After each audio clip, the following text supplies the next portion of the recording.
Hey, what's up guys, May from iTech224, the What's on my Jailbroken iPhone video. A little while ago I did a What's on my iPhone video, which basically went over all the apps and stuff. None of that has changed, but I have changed the way it looks, so I want to go over how I made my setup through the jailbreak. So without further ado, let's get into it. Starting off on the lock screen, I have JellyLock, which is a very popular tweak right now. Basically, it's made to look like the Android lock screen, and you can set it up to have different app shortcuts, which I don't personally have, but you can do a lot of things with it and it looks really nice.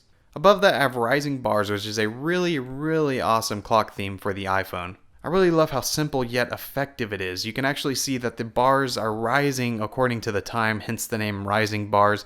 It really looks awesome and it's a great idea, and it's my favorite thing I've found so far.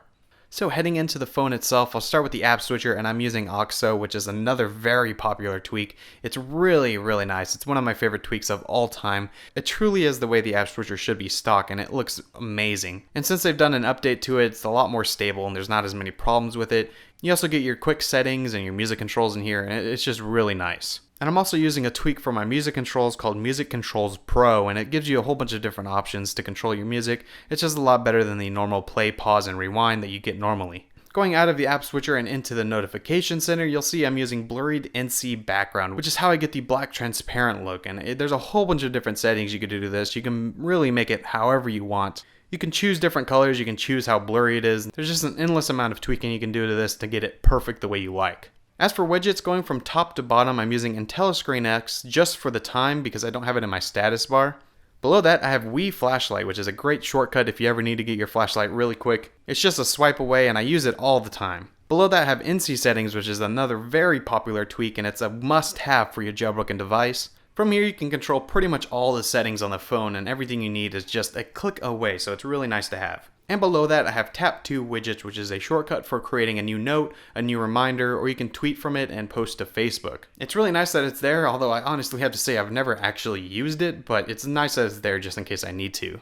And that's everything I have in the notification center. So going to the Springboard, you can see I have a different layout, and that's done with two basic tweaks. The first one is CustomGrid, and that's how I can change the rows and columns. So you can see I have 3 columns and 5 rows. I just think that looks really clean and modern. I just like the way it looks. And if you swipe over to my second page, you can see that my folders are in the middle and there's nothing on top and bottom of them. And that is thanks to Gridlock. And Gridlock basically lets you move the icons wherever you want on the screen, and it's not going to auto adjust to the stock grid like it normally would. Now you can also see that my folders look a little bit different, and that's thanks to 2x2 folder icons. Basically, instead of seeing every single icon in the folder like you normally would, you could see only 4, and I just think it looks a little bit better. Now I'm also using Springtomize 2 for a couple things, so the icons are a little bit smaller than normal. And up in the status bar, I don't have the AT&T logo. And also I took off the clock. I don't really know why. It doesn't help me in any way. It's actually more cumbersome to have to pull down the notification center, but I just like the way it looks. I think it looks a little bit cleaner. Now my favorite part of this setup is the icon pack, and that is flat icons. I think this is the best design icon pack I've ever seen on any device. It's just so clean and flat, and it's just, it's awesome. I love great design like this, and I'm hoping that iOS 7 looks something like this, because if it is, it's a definite winner in my book. So that's pretty much it. I do have other tweaks installed, but I don't actually use them, so I should probably go delete those. But if you want to get that set up, that's basically how I did it, and everything is going to be in the description below. Some of them cost money, some of them are free, but all the things I talked about in this video will be down below in the description, so go check that out. Anyways, I hope you enjoyed this video. If you did, make sure you guys give it a thumbs up, and if it's your first time here, make sure you guys hit that subscribe button. That would be really awesome. Like I said, I'm Matt, and I'll see you guys in my next one. See ya!